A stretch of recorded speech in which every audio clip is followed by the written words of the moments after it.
हाँ, तो last topic में हमने मेंडलवाद पढ़ लिया था। अब मेंडलवाद के आगे बात करते हैं, मेंडल सफल क्यों रहे, मेंडल की सफलता के क्या कारण थे। ठीक है, नेक्स्ट टॉपिक आता है मेंडल की सफलता के कारण। मेंडल सफल क्यों रहा, मेंडल ने जो 7 संकरण प्रयोग किए उनमें सफलता हासिल की, तो सफल होने का क्या कारण रहा, वो कारण रहा। इसके 3 पॉइंट है ओनली सफल रहने का। पहला पॉइंट, मेंडल ने एक समय में एक ही लक्षण की वंशागति का अध्ययन किया। पहला पॉइंट क्या है, मेंडल ने एक समय में एक लक्षण की ही वंशागति का अध्ययन किया, ये पहला पॉइंट था। दूसरा पॉइंट है उनका, मेंडल ने अपने प्रयोगों के सभी आंकड़ों का, मेंडल ने अपने सभी प्रयोगों के सभी आंकड़ों का सांख्यिकी विश्लेषण किया, सांख्यिकीय विश्लेषण किया। दूसरा पॉइंट है, मेंडल ने अपने सभी प्रयोगों का सांख्यिकीय विश्लेषण किया। और तीसरा पॉइंट है, मेंडल ने अपने प्रयोग के लिए पादप का चुनाव सावधानी पूर्वक किया। मेंडल ने अपने प्रयोग के लिए पादप का चुनाव सावधानी पूर्वक किया। ये 3 पॉइंट है इसके। ठीक है, अगला टॉपिक है इसका, मटर के पादप का चयन क्यों किया। अपने प्रयोग के लिए इन्होंने मटर के पादप को ही क्यों चुना, और भी तो बहुत सारे पादप हैं। ठीक है, तो प्रश्न बनता है, मेंडल ने अपने प्रयोग के लिए मटर के पादप का ही चुनाव क्यों किया। तो बहुत से कारण हैं, 6-7 कारण हैं। वैसे आपके 4 पॉइंट है। पहला पॉइंट है, मटर का पादप कम समय में अनेक पीढ़ियों का अनेक अध्ययन किए जा सकते हैं। यानी 1 वर्षीय पादप होने के कारण, 1 वर्षीय पादप होने के कारण कम समय में अनेक पीढ़ियों का अध्ययन किया जाना संभव था। ठीक है, 1 वर्षीय पादप होने के कारण कम समय में अनेक पीढ़ियों का अध्ययन किया जाना संभव था, ये पहला पॉइंट हो गया। दूसरा पॉइंट है, द्विलिंगी पुष्प होने के कारण। द्विलिंगी पुष्प का मतलब होता है दोनों ही जन्नांग एक ही पुष्प में पाए जाते हैं। ठीक है, पुंकेसर और स्त्रीकेसर दोनों ही जन्नांग एक ही पुष्प में पाए जाते हैं, उसे द्विलिंगी पुष्प कहते हैं। तो द्विलिंगी पुष्प होने के कारण स्वपरागण आसानी से करवाया जा सकता है। ठीक है, तीसरा पॉइंट हो गया, विपुंसन विधि द्वारा, इसके द्वारा विपुंसन विधि द्वारा कृत्रिम पर परागण आसानी से किया जा सकता है। विपुंसन विधि द्वारा स्वपरागण आसानी से किया जा सकता है। और चौथा पॉइंट है, मटर के पौधे में विभिन्न विप्रयासी लक्षणों के जोड़े पाए जाते हैं। मटर के पौधे में विभिन्न विप्रयासी लक्षणों के जोड़े पाए जाते हैं, ये चौथा पॉइंट हो गया। ठीक है, तो ये मेंडल के सफल होने के कारण रहे। मेंडल ने जो अपने 7 संकरण प्रयोग किए थे, उन 7 संकरण प्रयोगों में पादप के लक्षण कौन कौन से लिए थे, उनमें से कौन से प्रभावी रहे थे, कौन से अप्रभावी रहे थे, उनकी डिटेल्स बता देता हूँ। वैसे आप जो मैं बोल रहा हूँ उसे नोट्स भी बना सकते हैं, या फिर नोट्स आपको रिटर्न में दे दिए जाएंगे, आप ले सकते हैं। तो वो 7 लक्षण थे इसके। पहला लक्षण था पादप की ऊंचाई। ठीक है, जो प्रभावी लक्षण क्या था उसमें, पादप की ऊंचाई में लंबापन तो प्रभावी लक्षण था, और बौनापन अप्रभावी लक्षण था। देखो, प्रभावी लक्षण क्या होता है, अप्रभावी लक्षण क्या होता है। जो लक्षण जिस पीढ़ी में प्रकट होता है, अपने आप की अभिव्यक्ति दर्शा देता है, वो तो प्रभावी लक्षण होता है। और जो लक्षण अपनी आप की अभिव्यक्ति को अभिव्यक्त नहीं कर पाता है, वो अप्रभावी लक्षण कहलाता है। तो पहला लक्षण था पादप की ऊंचाई, जिसमें प्रभावी लक्षण तो था इसका लंबापन, और अप्रभावी लक्षण था बौनापन। दूसरा लक्षण था पुष्प की स्थिति। ठीक है, तो प्रभावी था उसमें कक्षीय, और अप्रभावी था अग्रस्त। तीसरा लक्षण था परिपक्व फली की आकृति, फली की आकृति, तो जिसमें प्रभावी लक्षण तो रहा फूली हुई आकृति, और अप्रभावी रहा संकीर्णित आकृति। चौथा लक्षण था अपरिपक्व फली का रंग, तो हरा रंग तो क्या रहा, प्रभावी रहा, और पीला रंग अप्रभावी रहा। पुष्प का रंग, ये लक्षण था 5वां, जिसमें पुष्प का रंग प्रभावी तो रहा बैंगनी रंग और अप्रभावी रहा सफेद रंग। बीज की आकृति में गोलाकार जो आकृति थी वो तो प्रभावी रही और जो झुर्रीदार जो आकृति थी वो अप्रभावी रही। बीज का रंग पीला रंग तो क्या रहा, प्रभावी रहा, और हरा रंग अप्रभावी रहा। इस तरह से 7 लक्षणों पर उन्होंने संकरण प्रयोग किए थे। उनमें कौन प्रभावी रहा कौन अप्रभावी रहा वो आपको बता दिया गया है। ठीक है, इसके बाद मेंडलवाद की पुनर्खोजकर्ता कौन कौन थे? मेंडलवाद के पुनर्खोजकर्ताओं के नाम लिखिए। क्वेश्चन बनता है मेंडलवाद के पुनर्खोजकर्ताओं के नाम लिखिए। मेंडल की मृत्यु हो गई थी, ठीक है, मृत्यु के बाद मेंडलवाद को चालू रखा।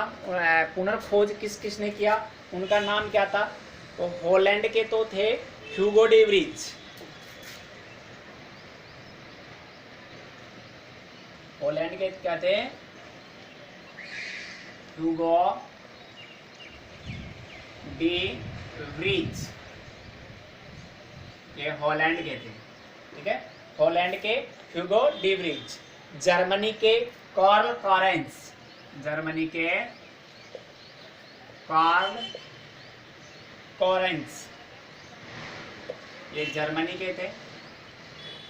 और तीसरा था ऑस्ट्रेलिया नहीं, ऑस्ट्रिया के Erich von Tschermak, Erich von Tschermak, Erich von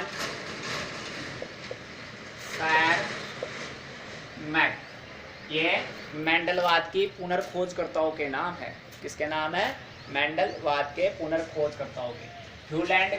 Holland के ह्यूगो डे व्रीज, जर्मनी के कार्ल कॉरेंस एंड ऑस्ट्रिया के एरिक वॉन सारमैक, मेंडलवाद के पुनर्खोजकर्ताओं के नाम। ठीक है, अब आगे हम इसके वंशागति के नियमों के बारे में पढ़ेंगे। अगला टॉपिक जो आएगा वंशागति के नियम पढ़ेंगे। मेंडल के वंशागति के 3 नियम थे, प्रभाविता का नियम, पृथक्करण का नियम और स्वतंत्र अपवहन का नियम। प्रभाविता का नियम, पृथक्करण का नियम, स्वतंत्र अपवहन का नियम। तो प्रभाविता का नियम और पृथक्करण का जो नियम है वो एक संकर संकरण नियम में आता है, और स्वतंत्र अपवहन का नियम द्विसंकर संकरण नियम में आता है। लेकिन इससे पहले हमें इसकी शब्दावली के बारे में समझना चाहेंगे। ठीक है, अगर शब्दावली समझ में आएगी, सब्जी बनाने के लिए मसाले पता होंगे तो सब्जी आप आसानी से बना सकते हैं। तो इसकी शब्दावली के बारे में समझना है। शब्दावली के बारे में समझ में आ जाएगा तो इसके वंशागति के नियमों को आप आसानी से समझ सकते हैं। तो शब्दावली समझिए आप। कुछ वर्ड्स हैं जिनकी परिभाषाएं बताई जा रही है आपको। पहला वर्ड है जीन। जीन क्या होता है? जीन किसे कहते हैं? ठीक है, तो वह कारक जो किसी एक लक्षण को नियंत्रित करता है, वह कारक जो किसी एक लक्षण को नियंत्रित करता है जीन कहलाता है। एक लक्षण को नियंत्रित करने वाले कारक को जीन कहते हैं। ठीक है, जीन शब्द का उपयोग नाम किसने दिया? जोहानसन ने। जीन शब्द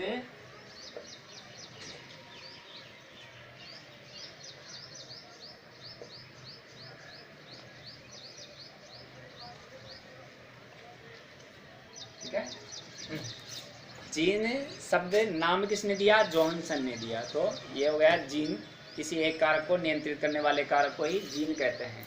दूसरा है युग्म विकल्पी। युग्म विकल्पी क्या है? युग्म विकल्पी। ठीक है, युग्म विकल्पी। युग्म विकल्पी किसे कहते हैं? युग्म मीन्स जोड़ा। किसी एक लक्षण को नियंत्रित करने वाले जीन के 2 विपर्यासी स्वरूपों को, अभी जीन की परिभाषा पढ़ी। जीन क्या था?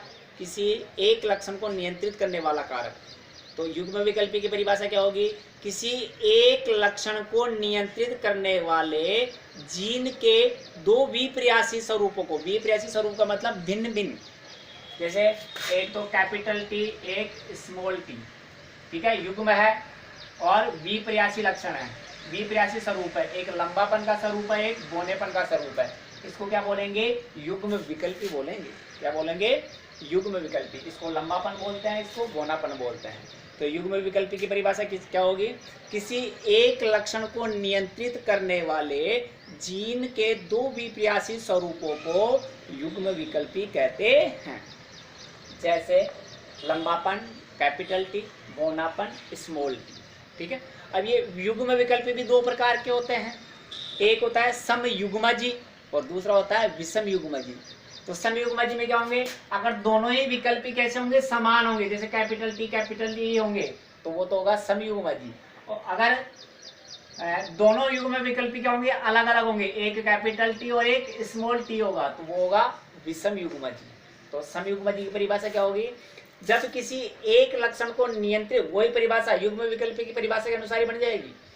जब किसी एक लक्षण को नियंत्रित करने वाले जीन के दोनों युग्म विकल्पी एक समान हो, जब किसी एक लक्षण को नियंत्रित करने वाले जीन के दोनों युग्म विकल्पी समान हो, तो उसे समयुग्मजी कहते हैं। जैसे लंबापन।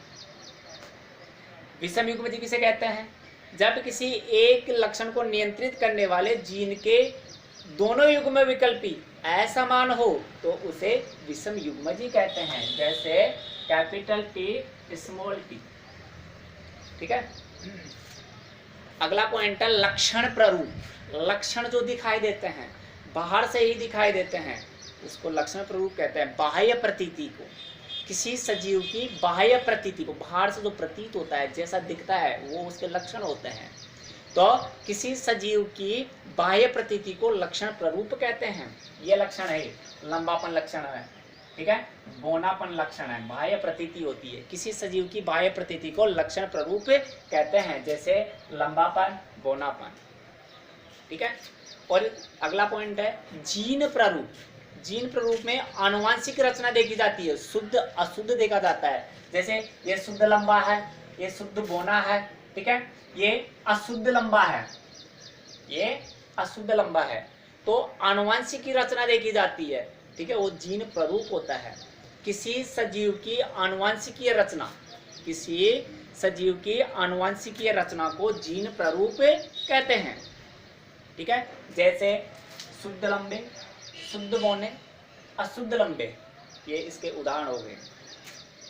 अगला पॉइंट है प्रभावी लक्षण। ठीक है। अभी थोड़ी देर पहले बताया था मैंने प्रभावी लक्षण क्या होता है, अप्रभावी लक्षण क्या होता है। प्रभावी लक्षण किसे कहते हैं? वह लक्षण जो F1 पीढ़ी, प्रथम संतान, F1 पीढ़ी को बोलते हैं प्रथम संतानीय पीढ़ी। प्रथम संतानीय पीढ़ी F1 पीढ़ी। ठीक है। फर्स्ट सिलिशियन जनरेशन। वह लक्षण जो F1 पीढ़ी में अपने आप को अभिव्यक्त करता है, प्रभावी लक्षण कहलाता है। इसी के आगे अप्रभावी लक्षण। वह लक्षण जो अपने आप को F1 पीढ़ी में अभिव्यक्त नहीं करता है, अप्रभावी लक्षण कहलाता है। ठीक है। अगला पॉइंट एक संकर संकरण, फिर द्विसंकर संकरण, त्रिसंकर संकरण, बहुसंकर संकरण। तो सिंपल है, एक परिभाषा से सभी परिभाषा याद हो जाएगी आपको।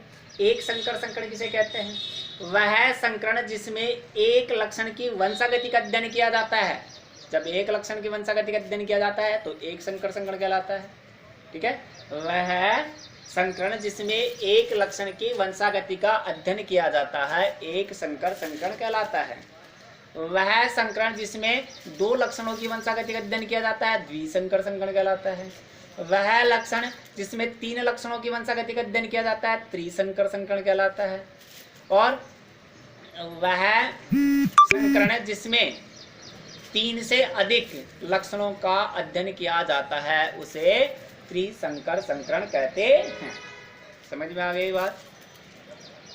तो ये पॉइंट्स थे। अब कल से आगे हम इसके नियम पढ़ेंगे। ठीक है। आज इतना ही बहुत। धन्यवाद।